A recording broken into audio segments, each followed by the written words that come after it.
SJC-12482, Jeffrey S. Roberio v. Paul M. Tressler.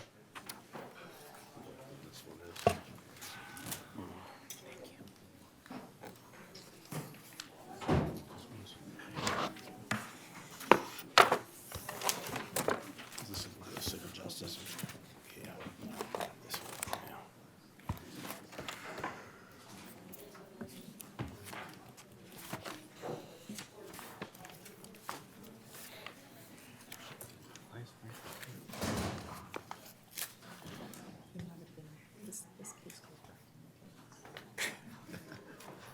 Mr. Keene, usually they come in to see your argument, I understand. Take it personally. Can't win them all. Okay, you may proceed, Mr. Keene. Thank you, Your Honor. Benjamin Keene on behalf of Jeffrey Roberio. Mr. Roberio is a juvenile homicide offender who has been incarcerated for 32 years for a first-degree murder offense that he committed when he was 17 years old in 1986. He was, of course, originally sentenced to life without parole and became parole eligible in 2014 as a result of this court's decision in Diachenko. He was given a parole hearing in 2015. He was denied parole and given a 5-year so-called setback, meaning he would see parole again in 2020. The issue here is that I want to spend most of my time is whether a statute, well, let me just go back. At the time of the offense in 1986, the longest setback that a lifer could get was 3 years. That statute was changed in 1996 to permit setbacks up to 5 years. It is undisputed that the 1996 version of the statute was applied retroactively in this case. And before I address why that is unconstitutional as a matter of ex post facto law, there's a threshold argument that I wish to raise and which I acknowledge was not raised below, but I urge the court to address it, and that's a question of statutory interpretation.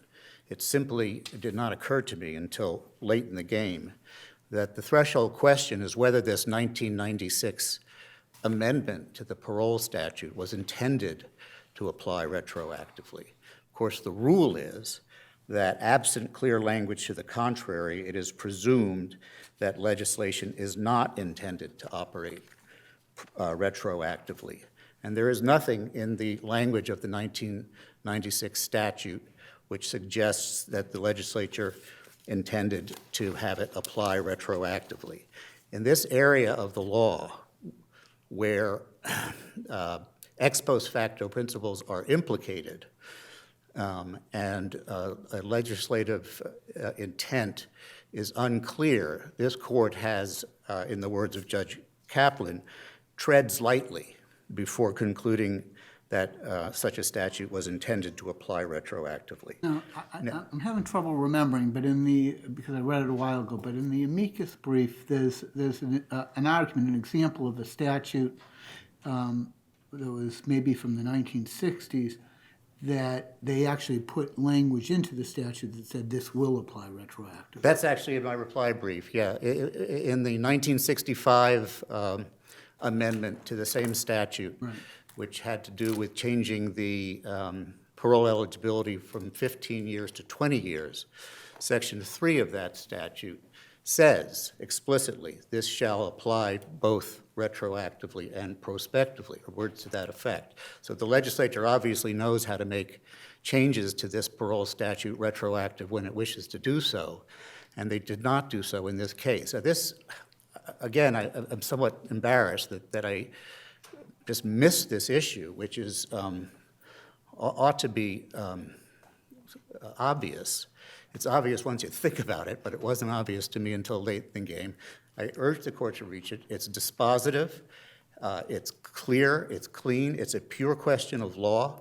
It avoids the constitutional thicket, and that's another principle of statutory of interpretation that the court should be guided by.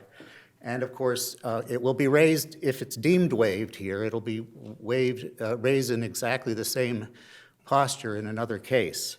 So for all of those reasons, and to avoid the injustice, the only argument I can think of as to why the statute could be interpreted as applying retroactively is if it is deemed procedural rather than substantive. And there are cases in the amicus brief that discuss this distinction. It is implicit, however, in this area of the law where we're talking about statutory changes which prolong the length of time between parole hearings, that those are substantive. If they weren't, the whole area, the Supreme Court would not have had to wrestle with the ex post facto issue at all, because it's a clear question of statutory interpretation.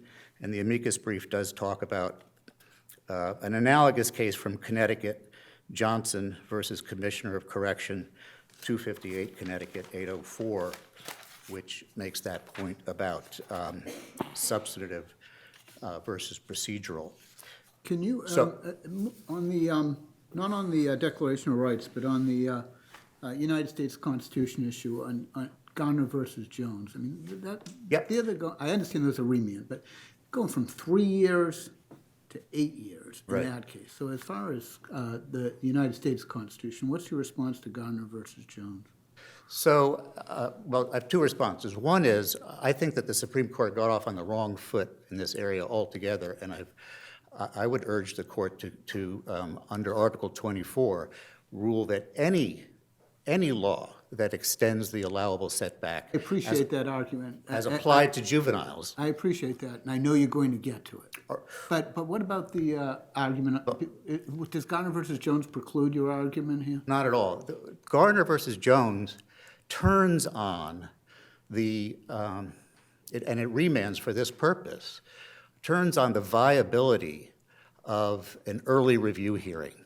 In other words, notwithstanding the fact that the law permits a longer setback, in practice, does the parole board provide an opportunity for those individuals who are able to show changed circumstances to have an earlier review hearing?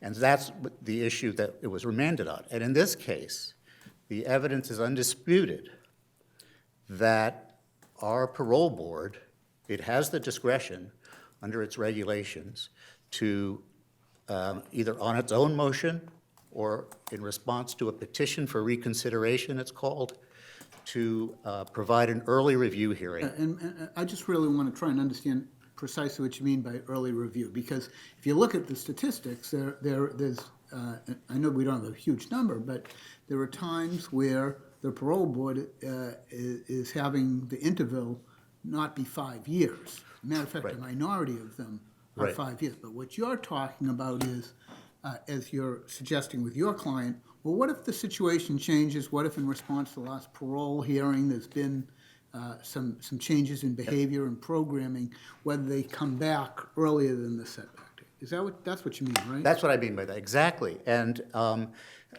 Garner essentially says, if it turns out that this discretion is not in fact meaningful, that changes the entire ballgame.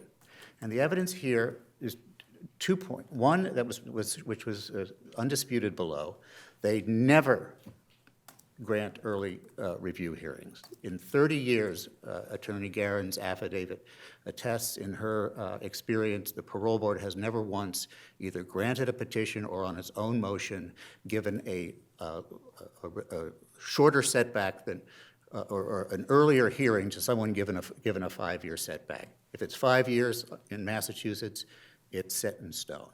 And that distinguishes it fundamentally from the premise of the Garner assumption that these kinds of laws only violate ex post facto if, in fact, a board does not exercise its discretion based on changed circumstances. Moreover, and I understand this is irregular, but suitability for parole is sort of a moving target here. And in its brief, the parole board says that Roberio loses because he didn't even try to show that he had a shot at an early parole hearing based on changed circumstances. Excuse me. And that's not so. After the Superior Court ruled in this case, and as this court recognized in Deal 2, Mr. Roberio was transferred from the prison where he had been for almost 3 decades to Norfolk for the purpose of engaging in the rehabilitation programming that the parole board said he lacked when they denied parole. He got to Norfolk in 2015 and did programming consistently for 2 years, all of the programming that the board recommended, and then we petitioned for an early review hearing. And that was summarily denied, consistent with the parole board's historical practice. So even as applied, as the cases talk about, there is the significant risk that Mr. Roberio's time behind bars will be extended because he got more than a 3-year setback. The other major reason that there's an ex post facto violation here, even under the federal law, under the U.S. Constitution as construed by the Supreme Court, is that the primary Supreme Court case rejects the prisoner's claim based on the finding that the prisoner is a member of a class of prisoners for whom the likelihood of parole is speculative or remote. Here, we're talking about juvenile homicide offenders, and the evidence before the court below, and as the amicus brief has supplemented, and as the parole board has agreed, the chances of the cohort of which Mr. Roberio is a member of getting paroled are not remote. They get paroled. The parole board agrees that in 2014, it was 41%. The parole board agrees that the overall rate post-Diachenko 1 for juvenile lifers was 34%. And they say at page 34, they concede that, quote, a strong percentage of juvenile first-degree murder offenders have been paroled since Diachenko 1. So is it your argument that we could find that it's ex post facto as to juveniles, but not as to adults? Yes. I think that is a Strange thing to do. I mean, The reason I think ex post it's- facto laws are ex post facto laws, period. I think it would be, I think it's ex post facto as to everyone, but it's more obvious as to juvenile offenders because they are constitutionally different, as Miller has recognized, in respect to their prospects for reform. So the parole board says, without really any explanation, that, oh, they should be lumped together with adults. And the overall rate for parole, even including adults, varies, but it's subjective whether you want to call it low, remote, or speculative, or high. But as to juveniles who are treated differently because the crime that they committed is probably evidence of transient immaturity rather than irretrievable depravity, or whatever the case law says. In fact, it makes sense that they would have... Excuse me, is this limited to juvenile murderers? Excuse me? Is this limited to juvenile murderers? Yes, homicide offenders. Yeah. First and second degrees. Okay.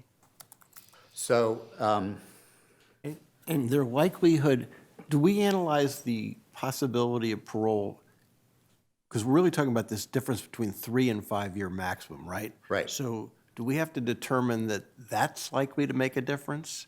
Because you wait longer, that increases your chances of parole because it increases your chances of rehabilitation. Do we take that into account?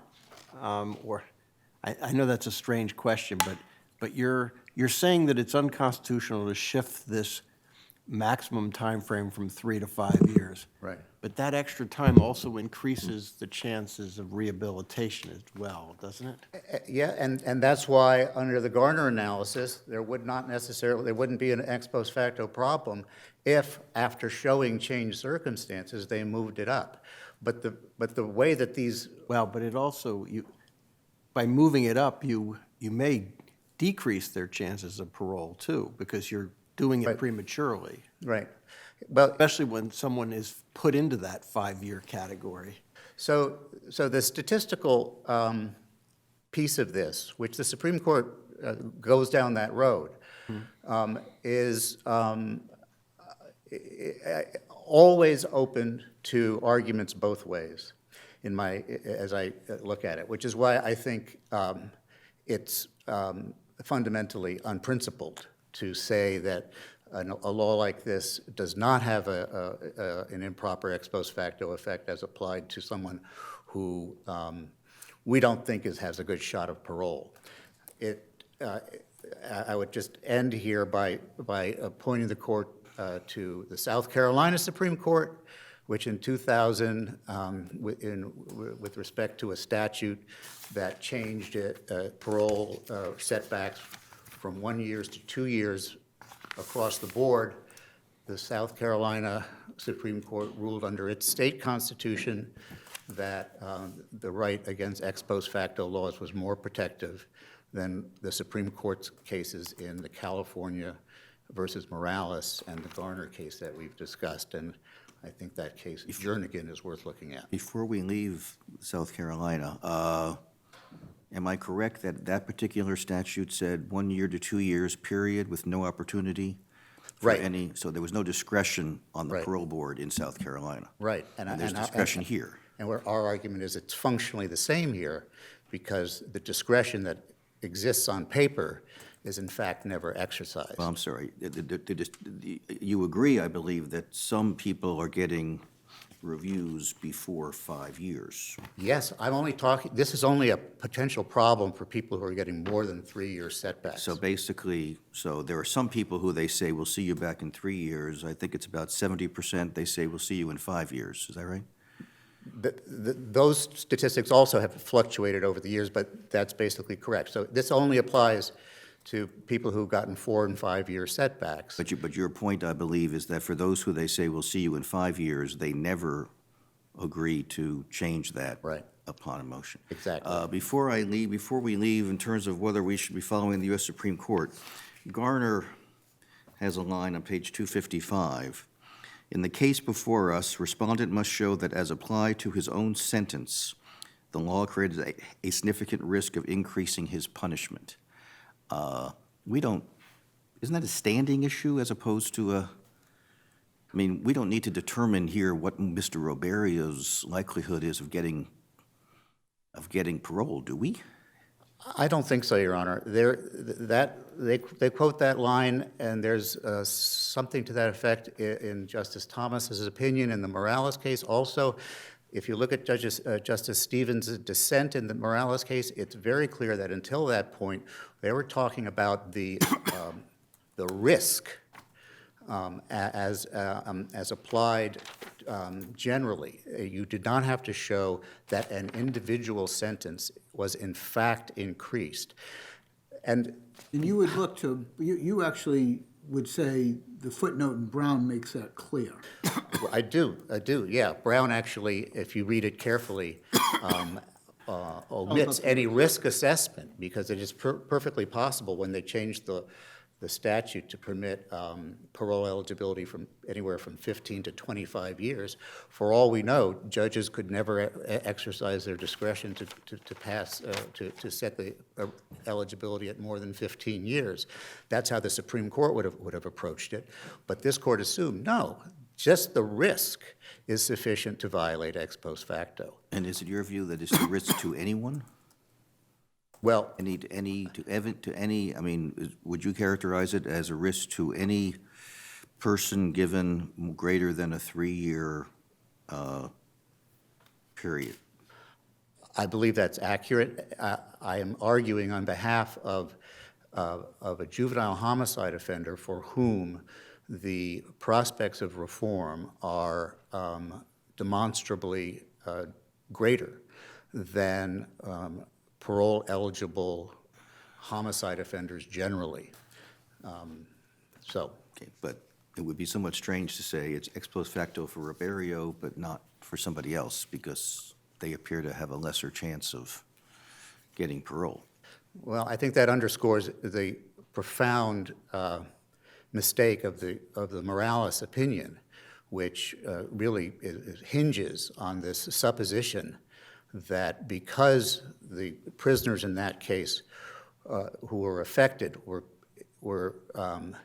double homicide, committed more than one murder, that their chances of ever being paroled were so remote that we can just assume that there will never be an ex post facto violation. I think that doesn't work as an operating principle for the reason that Justice Stevens discusses in his dissent. Okay, thank you. I thank the court. Mr. Landry?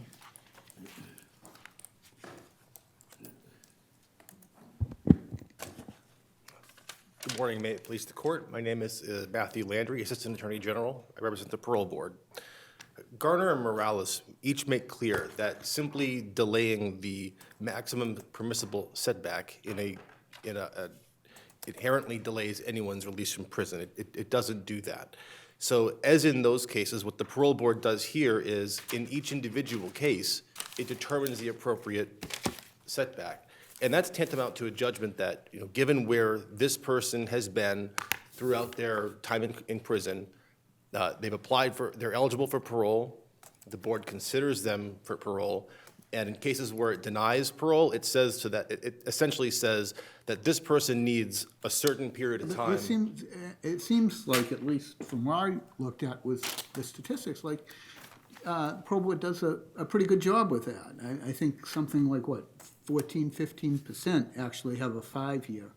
So, but that's not, I think, what the argument is here. The argument here is not what the initial setback is. The argument is that somebody goes out in between that time and makes significant progress, that the Parole Board really isn't open-minded about an expedited hearing, that there's sort of an intransigence about an expedited hearing. If we were just looking at who's getting a 5-year setback, and that there's a decision being made, they're not likely to have 5 years, it would be a different case. Here it's the lack of the expedited hearing in response to what's going on with that individual. Well, I would say that the initial setback determination is the critical piece, and I understand that Your Honor's question concerns the possibility for a review at some intermediate point. I think you're doing a pretty good job on setting the setback date. Very often less than 5 years. So I would make 2 points related to the early review option. Right. The first is simply the fact that the relief is available. So, and if you're examining in the context of a facial challenge, which looks at what the statute inherently permits, the statute doesn't prevent the board from considering someone during that intervening period of time. Didn't happen here, and yet every reason to say 5 years when there'd been no effort made, and now you've got the defendant doing every bit of programming that he can possibly do. He's in minimum now. He hasn't had a disciplinary report in over 3 years. I mean, this would be the quintessential example to see whether or not there'd be an expedited hearing. Doesn't mean that he'd have to be paroled, but an expedited hearing, such that we can say that, no, there's not really a significant risk of a longer sentence because the setback is extended. Well, when the parole board determined in 2015 that this person needed 5 years, it's more than just a checklist of saying, complete these 12 courses and we'll consider you early. It's more than that. In a case where a person had done very little over almost 30 years in prison, sometimes it just takes time to be able to show that those courses have had Absolutely. Assume it was an imminently reasonable decision. It'd have 5 years. Absolutely. But even at that 3-year point, the board still could say that this person needs to show a sustained period of progress, and that it's to his credit, of course, that he's been transferred to minimum and he's taken those courses.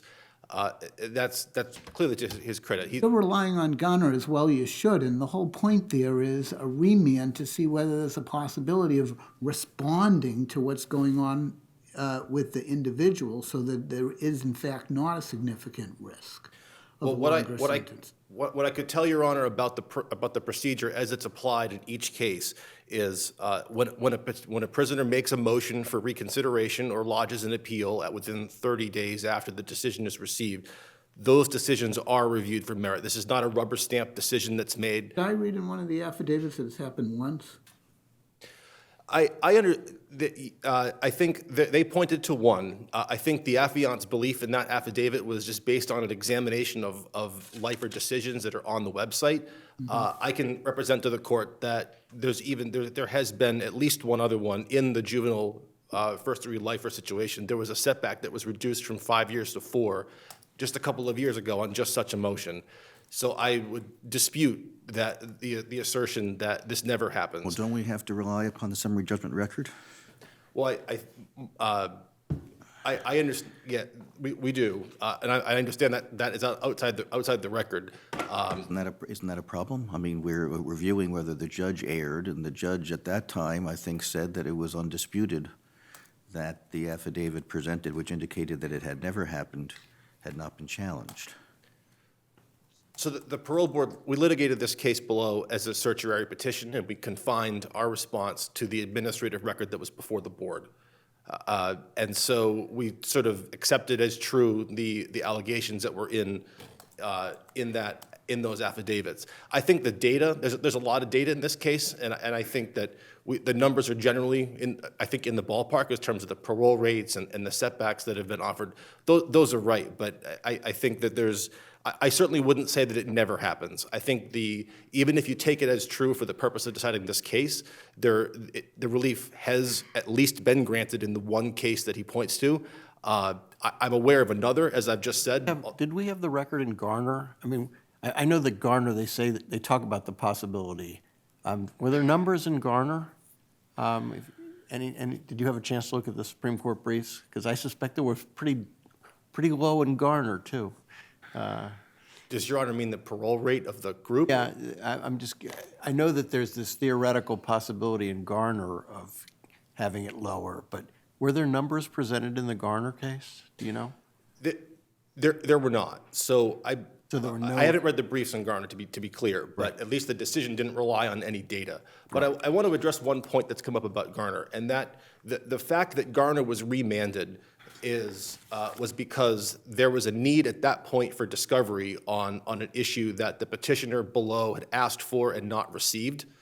In this case, there's no actual claim where the petitioner has asked for discovery on these issues. We argue that he's not raised any claim at all on appeal that, as applied to his case, there was an ex post facto violation.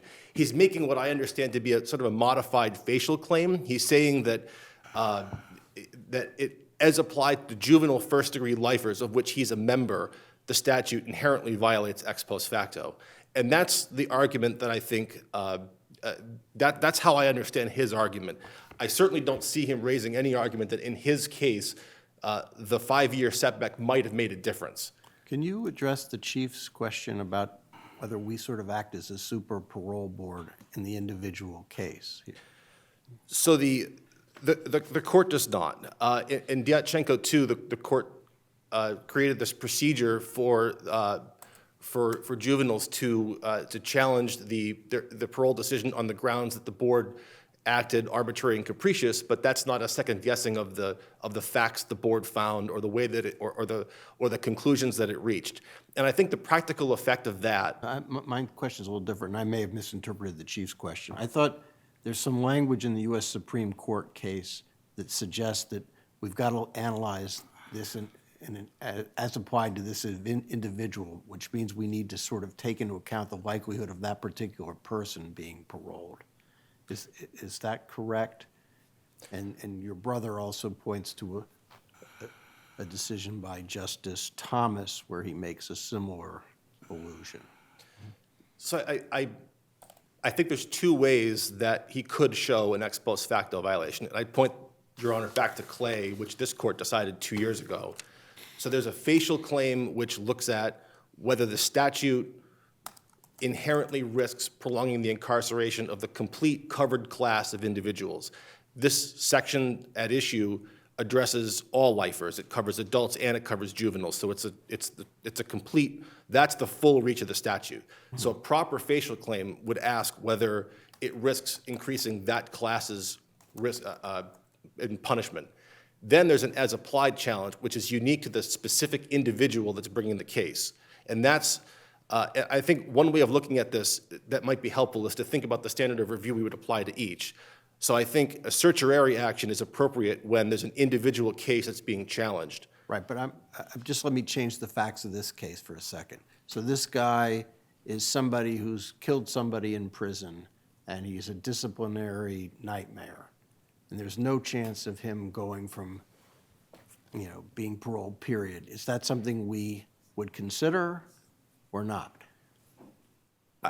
No, I think the judiciary would not be well-equipped to consider whether or not a certain person is suitable for parole or not. I think that's the purview of the board. So you're not saying, I assume we can't say that it is ex post facto as to one person but not as to the other? Right. I think what the court's been presented here is a facial challenge that is asking whether or not, given the constitutional differences that juveniles have, whether or not this delayed setback prolongs juvenile first-degree lifers' incarceration. We argue, of course, that it doesn't. Well, you say that, but I mean, if I'm sentenced to life, under the current sequence, I would be entitled only over the course of 15 years to 3 parole hearings. Under the old system, I would be entitled to 5. Doesn't the difference between having 5 chances of getting parole versus 3 chances of getting parole over a 15-year period inherently mean that there's a greater risk that I will be denied parole? It doesn't, Your Honor, because the parole board at every opportunity is going to be assessing your suitability as well, the person's suitability as well as that person's likely suitability over the ensuing period. And so if the person at that 5-year period, take this case. So in 2020, if Mr. Roberio gets his next hearing, if he's made this type of progress, he's likely to either be paroled or get a short setback. If that's the kind of, that's the process. There's not a 5-year setback imposed on this person going forward. It doesn't necessarily follow. That's how that works. And arguably, he could end up in a position where he had a 3-year setback, wasn't long enough, ended up with another 3-year setback, whereas if he'd had a 5-year setback in the first place, he might have had enough time. Right. So you could end up having a longer setback. Correct. So the fundamental point here is that because the parole board is making the setback determinations based on the facts and circumstances of every case that comes before it, then that means that when they decide to impose a long setback, it's because that person needs that time to make up lost ground or to demonstrate rehabilitation. And so it therefore is the case, again, inherently in the statute, that there's no risk of that person's incarceration being prolonged. Well, here's my problem, and this case is a perfect example of it. Every time a person appears before the parole board has a legal obligation under Section 133A to consider carefully and thoroughly the merits of each such case, correct? Certainly. So under the old statute, every 3 years, the lifer would be entitled to a careful and thorough consideration of the merits of each case. This particular individual is doing something after 3 years that was almost certainly perhaps not foreseeable at the time that the 5-year setback was done, because at that time he had not sought any rehabilitative efforts,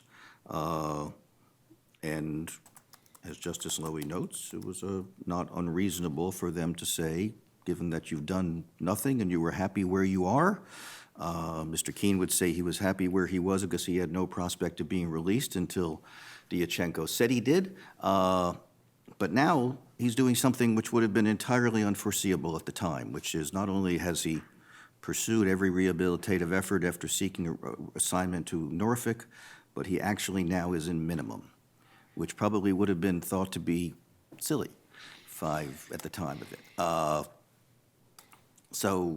But the record indicates that he was denied, and that, at least the record before the trial judge indicates that everyone's been denied. So how do we say that it does not pose a risk of it if that person is being denied a careful and thorough consideration and is not receiving a careful and thorough consideration when the person seeks an expedited hearing?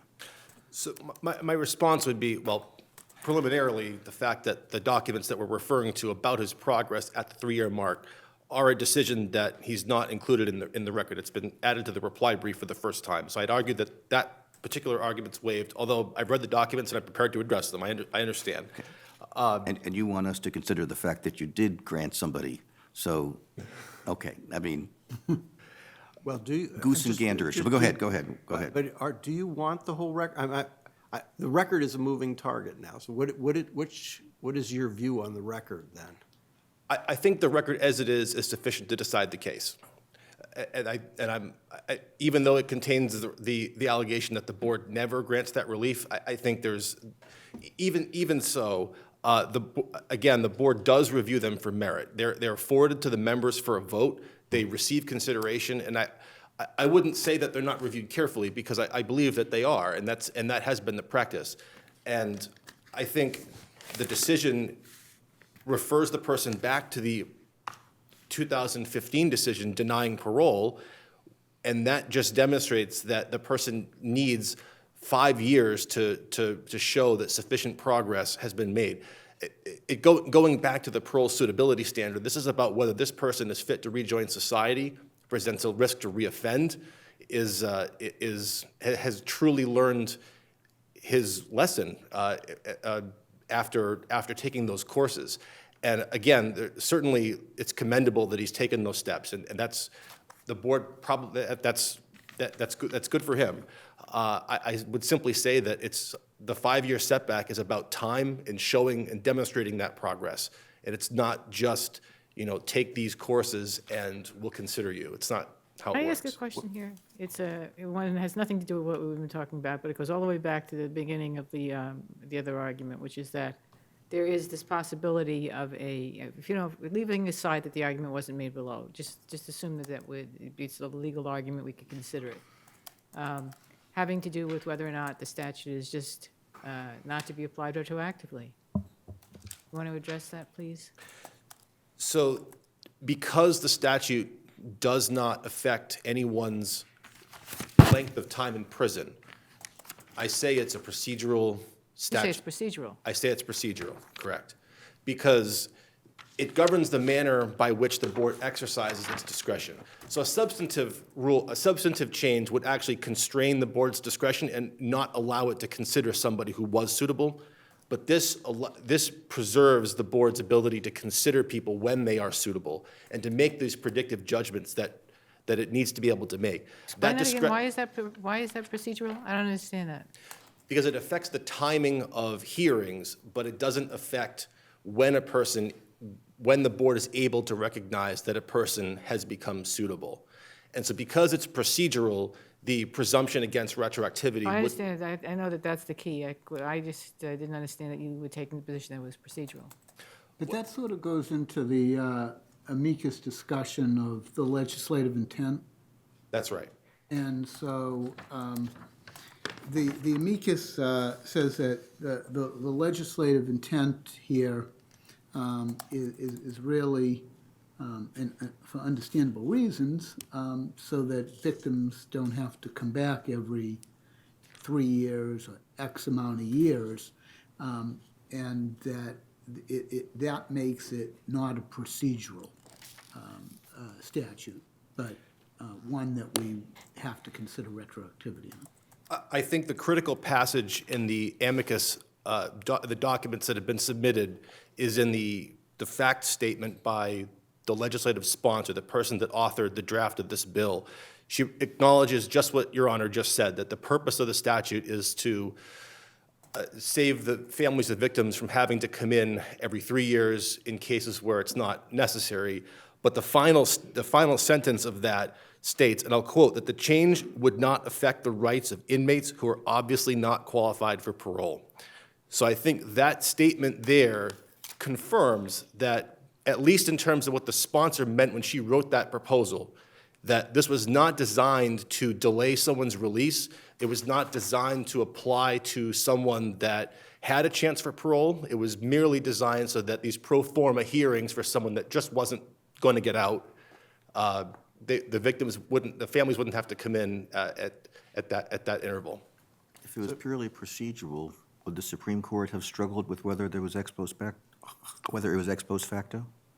Well, I think procedural changes can impact, can implicate the ex post facto clause. But I do see this change, and I think the Supreme Court came to the conclusion that these types of changes are in fact procedural. I want to address, if I have a moment, the Brown case, which I think has been talked about as being a similar case to this. Cases like Brown, in which the change delays the initial parole hearing, are very different than cases that delay subsequent hearings. And the reason is simply that the person has no opportunity to appear even for an initial hearing until a longer period of time has gone by. So the board loses the opportunity to be able to tailor its setback to that person's unique situation, because they're not allowed to see them for a longer period of time. That was the case in Brown, and that's why Brown is very different than this case. You've not had any chance to brief this issue, right? The issue of whether the statute applies, Yeah, whether- procedural, substantive, Yeah. correct. I mean, do you want such an opportunity, given that it's now becoming an issue? I'm happy to if the court would appreciate it. I'm also arguing that it's waived, but Right. I think it's fair to say that we will not rest on that unless we give you a chance to be heard. So if we are to consider that, we'll give you a chance to be heard, and we'll issue an order appropriately with regard to that issue. thank you. All right, we'll take our morning break.